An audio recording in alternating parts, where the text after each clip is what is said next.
Today we're meeting with Melanie Squire of Phoenix Rebellion, and people might be wondering, what exactly is a Phoenix Rebellion? Well, have you heard of the mythical bird? Yes. Yeah, so it's basically rising from the ashes, rebelling from what you may have become that you didn't want to be. We're going to talk about, well, I'll just let you tell us. Quite a bit about trauma and relationships and what can be done more to help people. Specifically in what kind of settings? Well, in navigating through the legal system. Okay. So we're going to find out exactly what you can do in that situation and what Melanie does for people that come to see them here, and we'll talk about that in just a moment. Melanie, for people that don't know you and may, after watching this video, say, I'd like to know more, I'd like to seek their help, would you please give them your contact information? Yeah, so my name's Melanie Squire, and I am a licensed clinical social worker. And we have 2 locations where we can serve you. Also telehealth in addition right now. We can be reached at 385-231-8387 or look up phoenixrebelliontherapy.com. Well, before we went on camera, we talked a little bit about what you wanted to discuss that's near and dear to your heart. Specifically because I'm talking to you about people that go through a divorce or a child custody dispute or some other kind of family law dispute. And I was very happy to hear that you wanted to talk about what? How to navigate through that, which is some of the most difficult times in people's lives. And very hard to go through the legal system and to be able to make it out of that unscarred. And you said specifically that people have to deal with the, correct me if I'm wrong, the loss and the grief that this will cause them. And I think that underneath that was there are some people that will either convince themselves, well, this is bad, but not so bad, nothing I can't handle, or just flat outright deny. And why is that so bad? And how do people normally deal with it? What should they be doing with it? Let's start with that. Well, whether you've been married a year, you've been married for 30 years, it's still going to be a loss. And I think there's a misconception that when you divorce that it's not going to be that big of a deal, or that you know what it's going to be like. However, there are so many changes, everything from a loss of identity to belief systems that you had, and trying to figure out what is yours to own in the loss of this marriage versus what is theirs, that it can get confusing, and it can be very difficult, and a lot of self-blame and shame can get tied into that. And if that's not navigated, that can result in you having different relationships ongoingly with other people. A couple of things that I pick up on is that the identity, the loss of identity or the change in identity, change of beliefs or how they might be challenged or even shattered, and then ownership of certain things. So let's start with, let's kind of go backward. I, as an attorney, I'm not a mental health professional, but as an attorney, I know that oftentimes I will see people that have really unrealistic views of just kind of what's basically fair. And they also will, it's interesting that many times they will say like, well, I didn't do anything to deserve this, so whatever I want is right. Can you address a couple of those things, and what should people be more aware of that they may not be?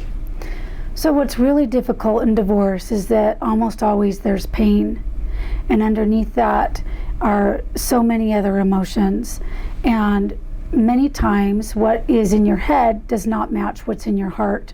There may be betrayal trauma. We talked about loss earlier, but sometimes that can complicate and cloud logically what should and could be happening. And there's a transference of believing that just because I feel something here would make it right here. And because I hurt so much here, that means that the legal system is going to see that too. And they're going to reward me for my pain, and they're going to see it the way that I see it. But what's difficult with that belief system is many times, as you're probably aware, that's not what happens. As I'm absolutely aware. And so I'm very glad that Melanie brought that up, because if you weren't going to take it from a guy like me, then maybe you could take it from somebody like her. The system doesn't work very well to begin with, and even if it's firing on all cylinders, they may disagree with you. Your judge might see your situation like, no, I disagree. I don't think you do deserve all that you want. I don't think it is your spouse's fault completely. I don't think you are as wonderful as you think you are. So that Which is what we important. call secondary trauma. Because not only are you now dealing with, let's say there was infidelity Okay. and there was a divorce that's taking place. Now, not only are you trying to cope and adjust and deal with that and wonder, why was I not enough? What's wrong with me? Why am I not lovable? But all of that pain is then wrapped up into, hey, will you represent me? Will you help me get what is fair? And in my mind, I have an idea of what is fair. But then I go through the legal system and the legal system says, no, that's not what we're going to do here. We're going to do this and that, which also means additional loss, additional betrayal, because you felt the legal system let you down too.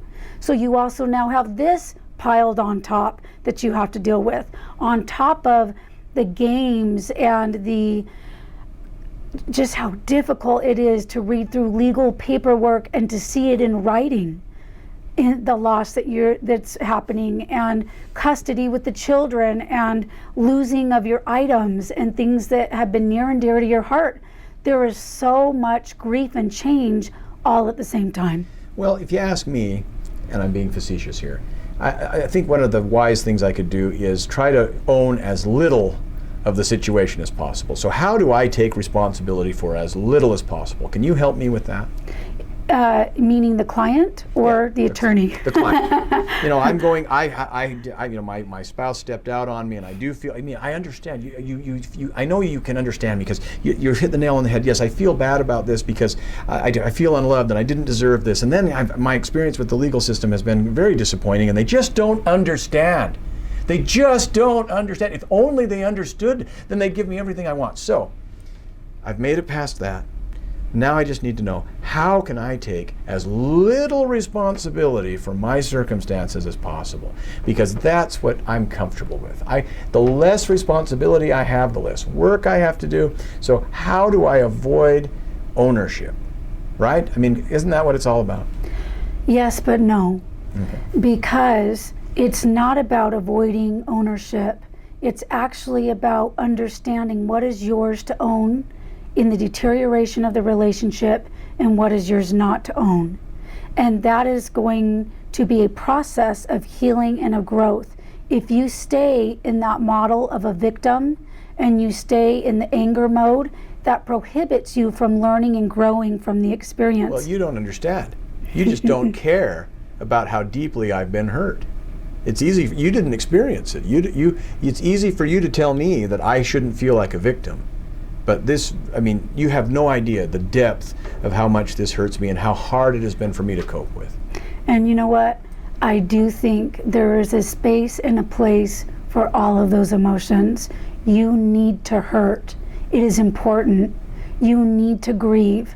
Not put it in a container and stuff it and say, I'm stoic and I'm strong and I don't need to feel any of this, because you do. It is so important that you acknowledge that on the inside it hurts to breathe. On the inside you're wondering, how do I get through another day? I have lost almost all of me. You have to acknowledge where you're at in order to start healing. And yes, those emotions, those feelings are very important. So that does need to happen. Well, if they're so important, then I should be able to wallow in my self-pity as long as I want. Well, at some point, that coping mechanism starts to damage you and starts to prohibit you from having other close relationships. So you can have too much of a bad thing. Well, I dare say you can. There was a story once of an individual from Utah here who was involved in a car accident with a drunk driver. You may be familiar with this. And it killed, I believe, all of his children and his pregnant wife. He said in that moment when he looked over in the car and realized that his family was dead beside him, that he realized he needed to make a decision. How low am I going to allow myself to go? He compared it to being in an airplane, that at times you need to allow yourself to fly low and to grieve and to sit in that. But there's another time where you need to say, I am going too low to where I'm going to crash, and I need to pull up a little. And so it is a balance of learning how to navigate these waves that indefinitely will come with divorce. There's no way to stop the waves. The clients that I see that say there are no waves, I'm not going to look at them, they grieve longer because the grief is there, and then they bring it into their other relationships. just kind of like a low-grade fever, that if they just get some rest and some decent food, they'd get better, but instead they just keep going to work and they keep toughing it out, and they're just only hurting themselves. Okay. So, well, that's all well and good for people that just aren't smart enough or strong enough to be able to work it out. I mean, look, I can get on the internet and I can read probably everything you've just told me. Yeah. So, and you know, I don't want it to show up on any kind of my insurance records or things like that. So maybe I should just kind of try to do this on my own. Is that a viable thing for some people? Well, let me say that that's a very difficult way to do it, because in your grief and in your pain, sometimes I like to use the analogy with my clients. You have a cloud that's over your head, especially in divorce and people that are going through that. They'll understand what I'm talking about.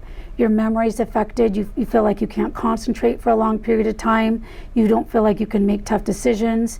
Things are overwhelming. It's just too much. So how do I expect you to be able to sit outside of the box, to be able to self-analyze yourself in a healthy manner, and to be able to look at your own patterns of behavior in an accurate manner? Yeah, when you're sitting in that space, it's almost impossible.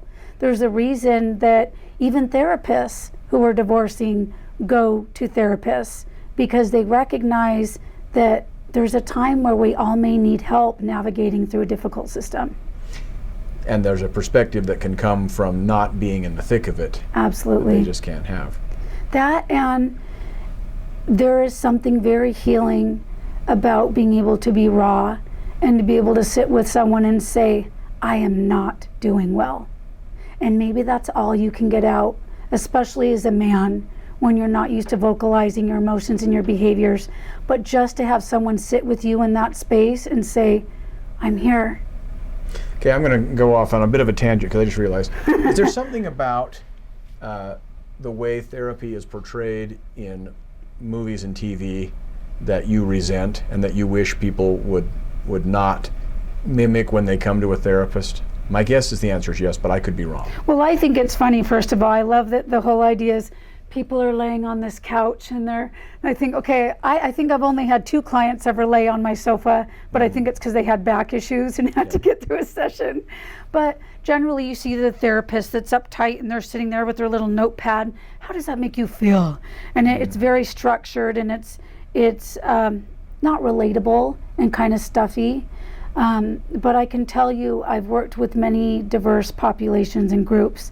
I've worked with combat trauma, with the military, with police and first responders and firefighters.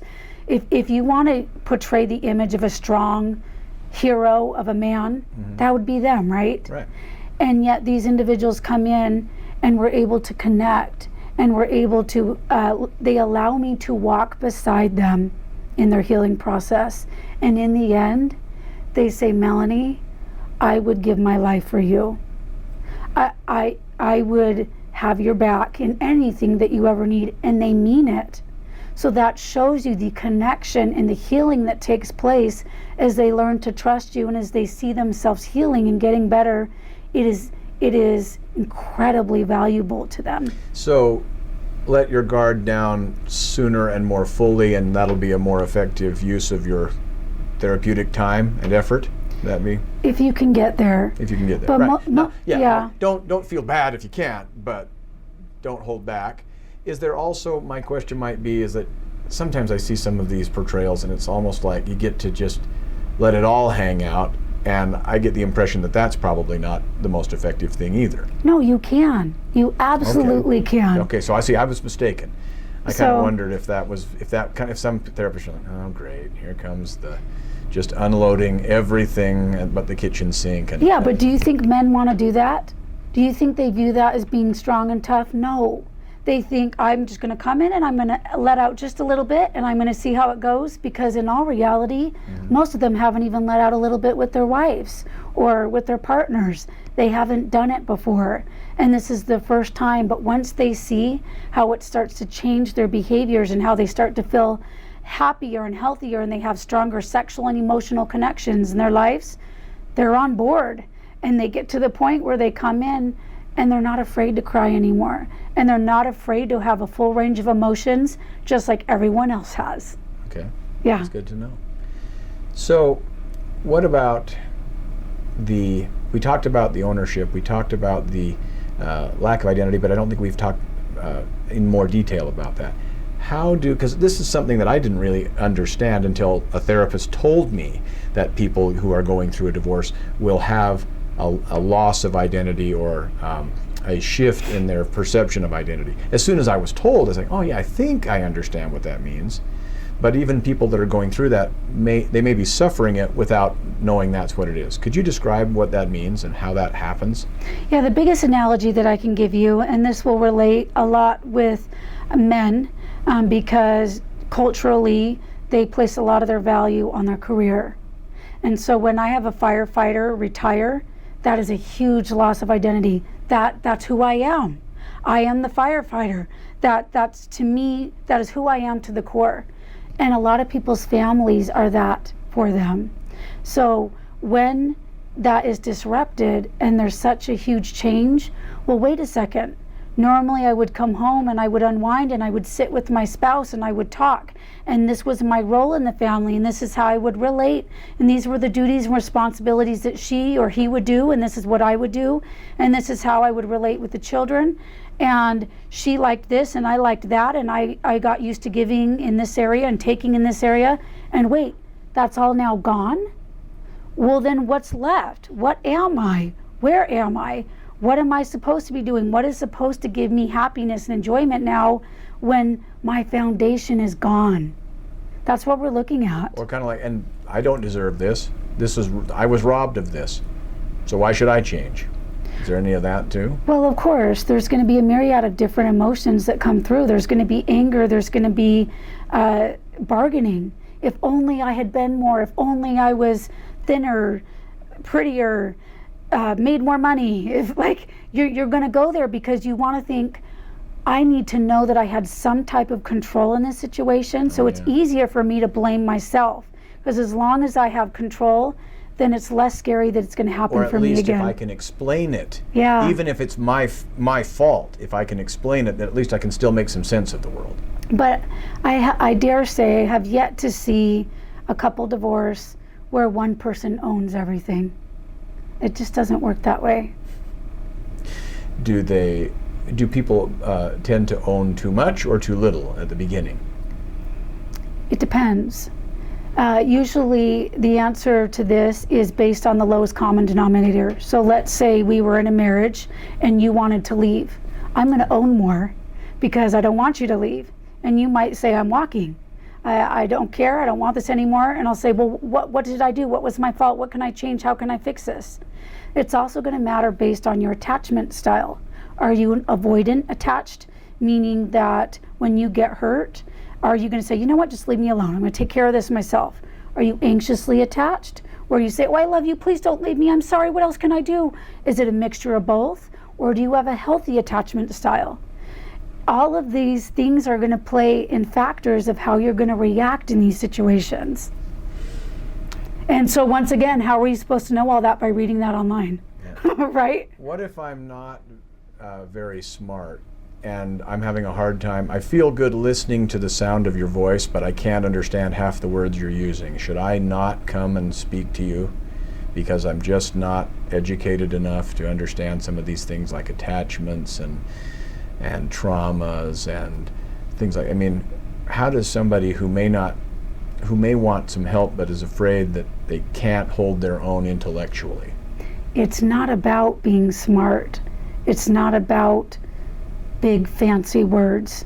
It is about connecting with your heart, connecting with where you are at, and having a therapist say, I am ready to walk beside you. Wherever you are at, I'm going to meet you there, and we will go together. That's what this is about. And having someone guide you and walk through that with you so you're not alone.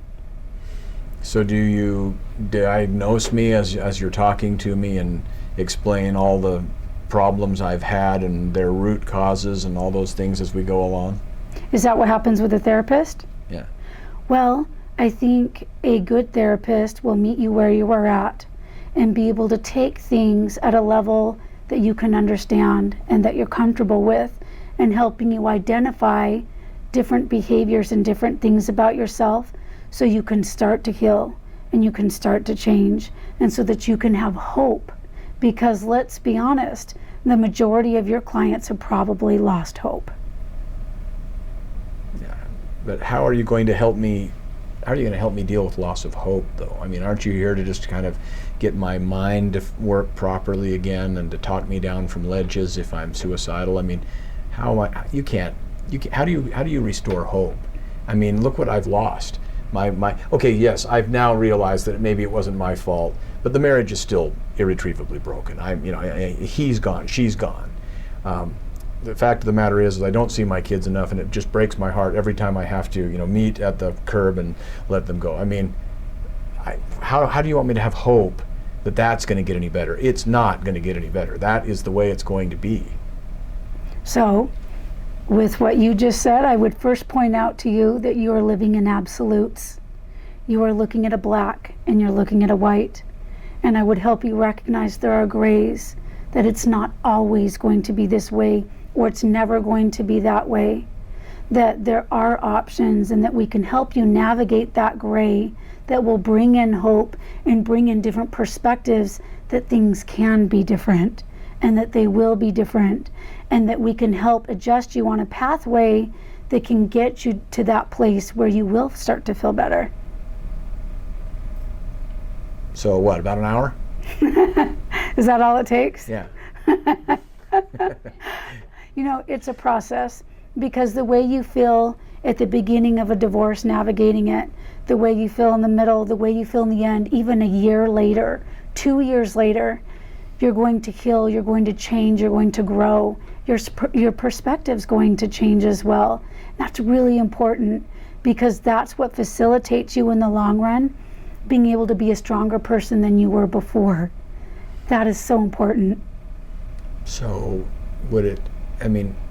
do you kind of prescribe this to me then? Do you tell me when I've reached a point where you don't think there's anything more that we need to do together? Is that how that works? Well, partially, but you'll know. You'll feel it in your heart. You'll feel whole. You'll have light. You'll have hope. You'll have strength. You'll know it. And so will the therapist. You just don't know exactly how long that will take for individual people. Is that what you're saying? Exactly, because let's say that you were to come into my office and you've never been vulnerable with someone before. You don't have experience. You don't even have a vocabulary for how you're feeling inside. That's going to take more work. Well, on TV, all you have to do is remember my red wagon to when I was 6, and then the floodgates open, right? Right? Yeah, maybe, right? Sometimes that does really happen, right? It does. And other times it might be that was a complete waste of time. I'm not going back. I remember the first time when I hate exercise. I still hate exercise. And so my wife said, we should go to the gym because we just don't want to die early. I said, yeah, okay. I'm on board. And I got on the treadmill and I was winded 10 seconds. And I just remember thinking, I'm never coming back here. This isn't going to work. And I had to actually say, okay, it's your own fault. You haven't exercised for years. Of course you're going to get winded. You can either just continue to let this go, or you can just swallow your pride. And I went. And I'm glad that I did, because it got a little easier, got a little easier, got a little easier. But for the longest time, it was very embarrassing. But I just thought, well, got to pay the piper. I'm not going to get any better until So with coming to a therapist, do most people feel at least a little better or a little more optimistic after the first visit? Or do they kind of that was dumb? That is I could see that you were judging me the whole time. You're a hack. Well, I don't receive that. I don't think I've actually ever received that in my therapy. But our goal... You don't get treated with suspicion? Oh, I absolutely do. Right, Trust me, I work with people in government agencies that are top secret. I work with a lot of individuals that have looked me up and researched me extensively before they've even met me. And I say, awesome, did you find anything good about me? And absolutely, they don't want to trust, they don't want to open up, they don't want to be vulnerable. But a good therapist that you have a connection with, you will be able to read them, and you will be able to see that they are authentic, and you will be able to see where their heart is. And my clients are lie detector lie detectors, they know if you're going to bull crap them. They will pick it up faster than you can put it down. So you need a therapist that's going to be real with you, that can say, I can help you. And that they can see that in your eyes, because if you're lying about it, you're not going to go anywhere in therapy. In fairness to therapists, yourself or anybody else, how many times should I meet with a therapist before I feel that this is a good fit?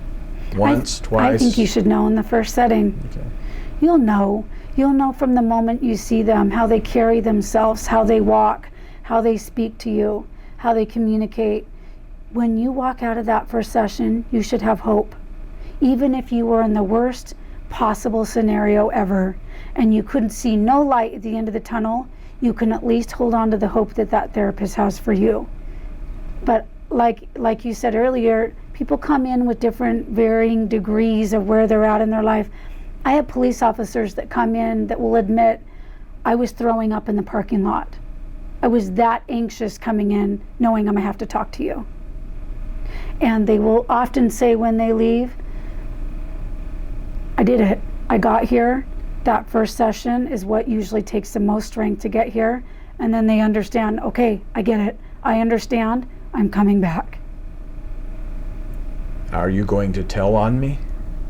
You going to disclose what I say to anybody? What if I've got a license that will be threatened if I disclose that I'm drinking too much or that I use drugs illegally? Well, if you are at a risk of hurting yourself or hurting someone else, for example, homicide or suicide, that's when we have to disclose. Or if you are hurting a child, that's when we have to report. But other than that, it's up to you on who you decide to tell that you're doing therapy. But what if I'm a pilot and you fly on that airline and I could end up being your pilot and you realize that I'm a hot mess? I mean, aren't you going to rat me out? Don't you feel a moral obligation to protect everybody from crashing or something like that? I mean, I'm worried about that. Yeah, so guess how I would approach that? How would you approach that? I'm going to work with you in helping you recognize your own patterns and behaviors and help you come to the decision, is it actually safe that I'm flying this airplane? And I may not be stable enough right now to be doing that. So what are the options? And I'm going to give you the strength and the power to make that decision, and I will help assist you with that.